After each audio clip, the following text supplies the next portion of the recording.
Never be in too much of a hurry to even notice the ordinary miracles that occur.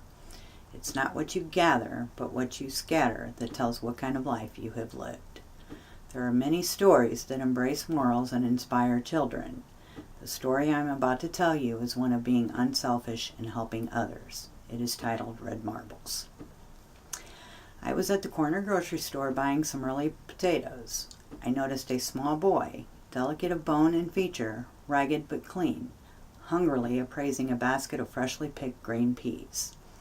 I paid for my potatoes, but was also drawn to the display of green peas. I am a pushover for cream peas and new potatoes. While still pondering the peas, I couldn't help but overhear the conversation between Mr. Miller, who was the store owner, and the ragged boy next to me. "Hello, Barry. How are you today?"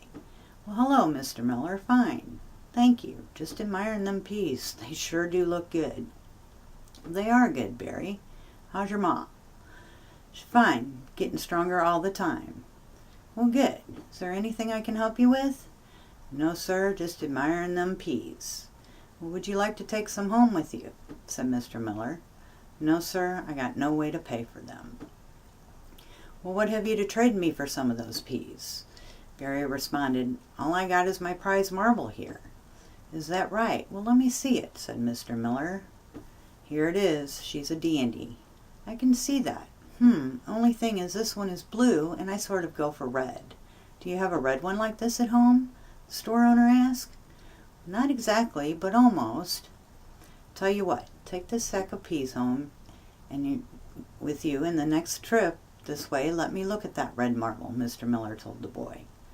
"I sure will, and thanks, Mr. Miller." Mrs. Miller, who had been standing nearby, came over to help me. With a smile, she said, "There are 2 other boys like him in our community. All 3 are in very poor circumstances. Mr. Miller just loves to bargain with them for peas, apples, tomatoes, or whatever. When they come back with their red marbles, and they always do, he decides he doesn't like red after all and sends them home with a bag of produce in exchange for a green marble or an orange marble next time they come into the store." I left the store smiling to myself, impressed with this man. A short time later, I had moved to Colorado, but I never forgot the story about this man, the boys, and their bartering for marbles. Several years went by, each more rapid than the previous one, and just recently I had occasion to visit some old friends in that Idaho community. And while I was there, I learned that Mr. Miller had passed away.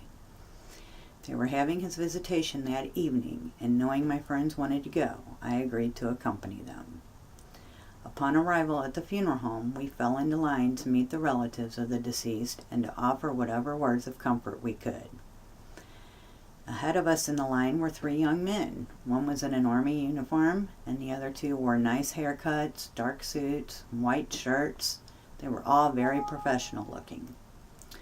They approached Mrs. Miller, standing composed and smiling by her husband's casket.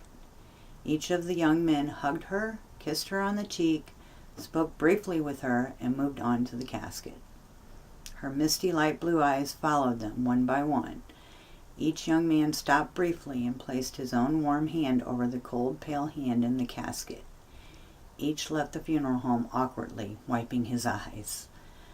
Our turn came to meet Mrs. Miller. I told her who I was and reminded her of the story from those many years ago and what she had told me about her husband's bartering for the marbles. With her eyes glistening, Mrs. Miller took my hand and led me to the casket.